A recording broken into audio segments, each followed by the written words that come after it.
find ourselves here together again. Good morning, Venters. I hope you're having a wonderful start to your weekend. You're probably getting ready to watch college football. This is where I usually tell you, why don't you start the pregame ritual by taking a nice half-hour to 1 hour walk. Take a bottle of water with you instead of grabbing chips and instead of grabbing for cookies and stuff. This college football Saturday, why don't we grab carrot sticks and snap peas? And why don't we do things the right way to start this weekend off? Imagine if every single college football Saturday in your life started with a half-hour walk. We would all be in much better shape. Guys, I walk through this neighborhood each and every day with you, and we walk by countless numbers of houses. In Arizona, every homeowner pays taxes every year, and those taxes go to fund our schools. So the kids have teachers there that are ready to teach them. But there's a nightmare scenario that's occurring in East Orange, New Jersey, where they are going to be cutting 93 positions, which include a dozen social workers, more than 20 permanent long-term substitute teachers, and more than 24 math and literacy coaches. Superintendent of Schools Chris Irving took over this position 90 days ago, only to find out that the school district was $15 million in the hole. Because of that, they need to make 93 cuts across the district, and it has both teachers, school staff, and parents up in arms, and they've been going to school meetings where they've been yelling at this poor guy. Now, I know that that's the only person to yell at, but what's really unfair about the situation is he just took over 90 days ago and he inherited this mess. So he came on the news earlier this morning and he was able to tell reporters that, hey, I've got about 50 math and literacy coaches that are actually going to be leaving the coaching to go back into the classroom. So he's trying to get things done and he's trying to get things moving in the right direction, because obviously these kids need to have teachers in the classroom. But for the second day in a row, the district called parents and let them know that, hey, you need to pick up your child midway through the day. So they're having consecutive back-to-back half days. This, as you can imagine, is causing a lot of problems too, because what happens when these people have to leave work early? For some people, it might lead them to losing their job. This is a problem that we have all around the country. When I started recruiting teachers, I was under the impression that they had budget shortcuts or budget problems, but I was naively thinking that it was simply teachers wanting to get paid more than what they do.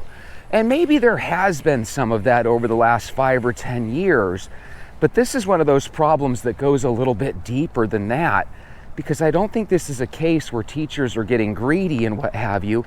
This is just a literal case where some of these districts are just, money is just not available. It's not there. So I don't know if other states are like ours, where they take homeowners' taxes to fund the schools. I assume they are, but they could be completely different.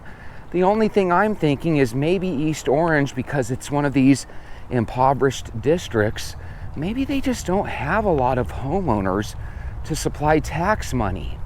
When they went around to the state, because the state is able to help certain schools, they were saying that the state was helping certain school districts with millions of dollars, but apparently they're only helping the East Orange district with $200,000, which I don't know if you would agree with this, but $200,000 going across a whole district seems really, really like nothing at all. So you have a tough situation where I don't know if they're going to need teachers to agree to take a lesser pay, which is not going to fly. I don't know if they're going to have to increase classroom sizes, right? We already have classrooms that average probably 30 students per. Maybe the answer is to up that to where you have 40 students per classroom. I don't know what they're going to have to do, but whatever they do, they have to do it quickly. And if you were a senior high schooler in one of these districts, God, there's got to be a piece of you that's wondering if everything's going to work out okay and you're going to be able to graduate on time. I think that that's one of the problems that kind of is starting to happen all around the country. We have a situation where teachers obviously want to get paid a little bit more than they're getting paid, right? In some cases, teachers want to get paid a lot more. And hey, the rain ends right here, and now this part of the sidewalk is a little bit drier. Oh, the rain's starting to follow me. I'm seeing it slowly get the sidewalk in front of me. It's almost like there's a little rain cloud above me. Come on, I'm not that negative. So we have these scenarios around the country where teachers want to get paid a lot. And as a recruiter, I deal with a lot of contract teachers. Jitchy, what's a contract teacher? Bob, a contract teacher is somebody that doesn't work directly for the district. They work for an agency such as the one that I work for. And then what they do is they fill in the roles of teachers that have left their posts. Sometimes there's districts that have budget cuts, and so they can't really bring on somebody direct, but they're able to kind of pay them through contracting agencies. And if it wasn't for contractor teachers, there'd be a lot of schools really in impossible positions. One of the things that's scary about contractor teachers is obviously they've heard about the teacher shortages, and obviously we've all talked about teachers leaving the classroom in droves, right, all around the country. So what happens is these contract teachers, a lot of times when you offer them, I'm just going to throw up a number, let's say you offer them 35 or 38 bucks an hour, guys, it is not uncommon for them to come back and say, no, I need 42. They say some number that's just way above what you can offer. And the reason they say that is because they know that if your agency doesn't provide that magical number that they want to make, there's usually another agency that can. Then when it comes to agencies, you have agencies like the one I work for, where we've been in business for, going on 25 years or so, whereas a lot of agencies are kind of new startups, and a lot of times they're willing to take a loss or even not make very much money at all, maybe not a loss, but they're willing to cut their profits down to get business relationships started with the schools. And so what happens is sometimes these contract teachers, in many cases that don't have necessarily all the experience that you'd like them to, they're getting paid top dollar. Sometimes these very contract teachers go into the schools, and you know how rumors get started. Pretty soon they start talking about the money they make with the direct employees, and pretty soon everybody's upset. So it's one of those things where there's a lot of anger when it comes to both sides of this equation. Parents want their kids to get a better education. Teachers want to get higher pay. Every time pay is needed and you need to get more funds, it comes from the public, which ultimately leads to higher taxes. And so you get this real smorgasbord of BS that all comes together at once, and all of a sudden you've got chaos. So imagine your child goes to school 5 days a week, every week, and they have for many years. Imagine if all of a sudden that stopped. That would be really off-putting. Well, that's happening to our fellow countrymen in East Orange, New Jersey. And here's the thing, that's the story that made the news.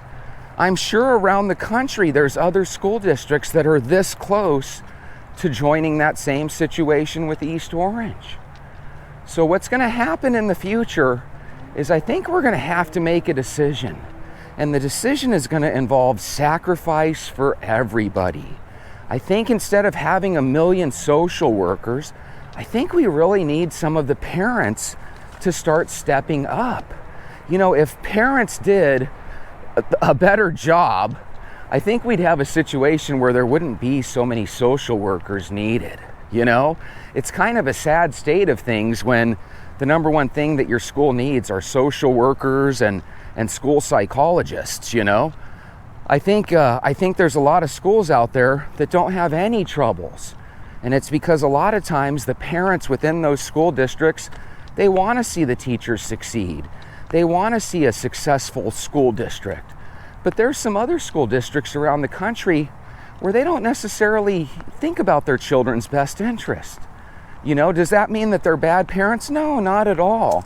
But it's just if your child is causing a constant disruption in some way, shape, or form, the only thing that the schools can do is spend money on more social workers, on more paraprofessionals, on more special education teachers.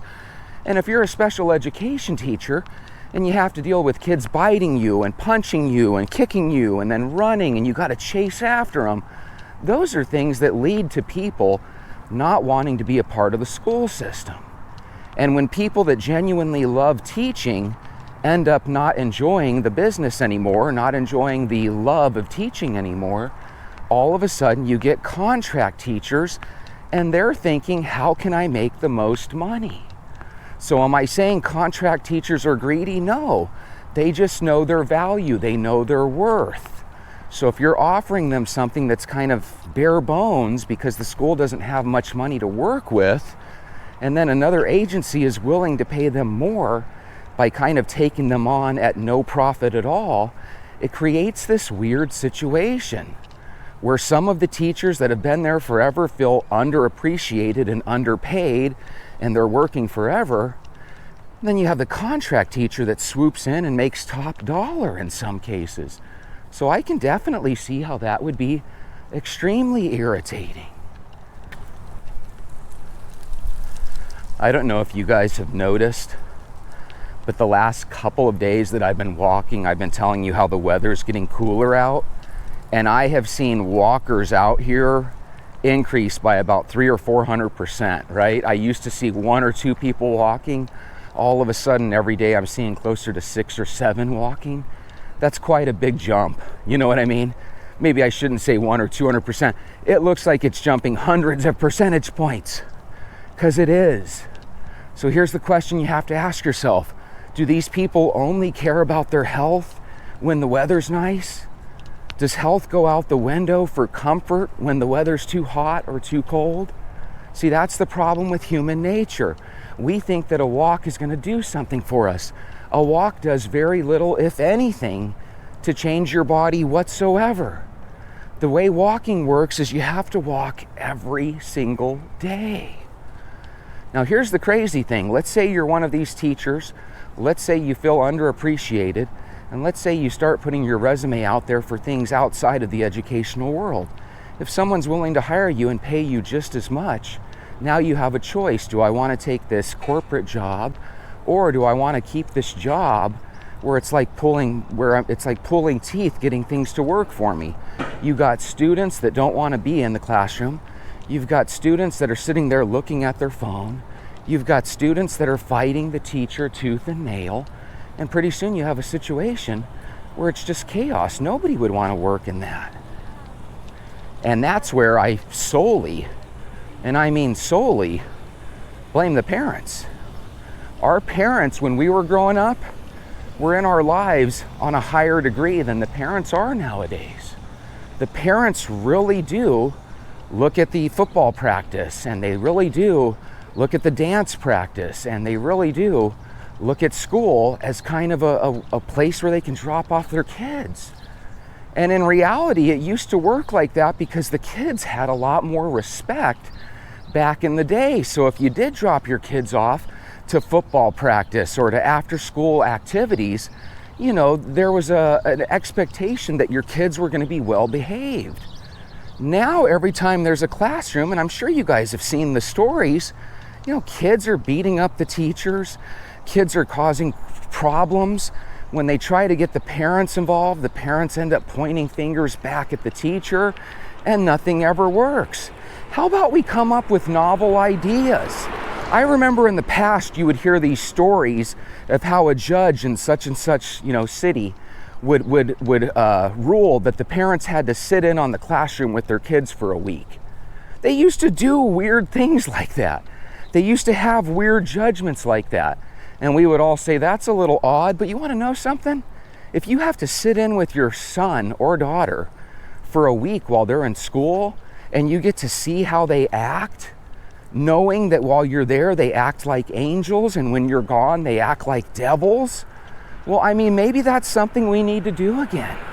How about this? If you're one of the parents, and you're a stay-at-home parent, and you don't have a job, and your kids are gone to school during the day, you could always call up and see if there's any volunteer work you can do. Even if you're helping them out with the lunchroom or something, maybe that campus aide that normally does that, maybe they can go and try to get a parapro assessment done, and maybe they can start working with special ed kids in the classroom. But again, I don't think people think, how can I help nowadays? I think people think, how can I take advantage of things nowadays? How can I do the least and get the most out of it? And that's what's slowly but surely degrading our country, and it's really degrading our world. Everybody lives in this I deserve more for what I'm already doing society. And the reality is we need to change that way of thinking. I think we're failing kids right from the chute. I really, really do. What do you mean, Jesse? Well, think about this. When I was a little kid growing up in the late 70s, early 80s, I mean a little kid, I remember parent-teacher conferences were the type where my mom was the only single parent. Almost every one of my friends in the grade school level had both their mom and dads. And they would both show up to these parent-teacher get-togethers to go over, what's happening with your student. I never realized back then what an absolute huge advantage it was to have two parents in the household, because I was always there with just my mom. My dad was nowhere to be found. And I've talked at length about how my dad wasn't in my life, even though he lived 15 minutes away my whole life, right? I was always under the impression he lived in Oklahoma City, which is hundreds of miles away. No, he only lived 15 minutes walking away, probably 3 minutes driving. But we have these situations, and I just don't think it's going to change until parents start doing things better. So what would I do if I were you? If you're a college graduate and you were always good at school, maybe contemplate the idea of pulling your kids out and teaching them at home. I mean, we know one thing that's got to be safer, right? Have you ever seen what happens in a lot of schools when it comes to violence? There was a situation where on the docks of Montreal in Canada, they had one of these big containers that went up in a blaze. And the reason it did is because one of the batteries in this battery-filled container caught fire. And when all these new batteries that we have for all these electric appliances, when they start to go up in flames, they become nearly impossible to extinguish. So the news article where I was looking at this situation, they offered up the idea that, hey, when you're charging your phone at night, you might want to make sure that you take it off the charger, because while you're sleeping, that battery could potentially overheat, and that could cause a really impossibly out of control fire inside your home. Now, the truth is, if it's plugged in, and even if you're literally staring at it, I assume it could still overheat. But right when they told me this, I was like, God, I usually charge my phone overnight religiously. But, if it's a potential fire hazard, maybe, I say maybe because I'm hoping I'll remember this and just constantly try to charge my phone while I'm awake. That way, if it ever does catch on fire, I can hopefully do something about it, or worst case, I could at least get out of the house. If you wake up to a blazing fire, your exit points might already be impossible to get through. So these are scary moments. That's what freaks me out about how everybody is talking about how, they want to convert over to electric cars. I don't think that's a very good idea, period.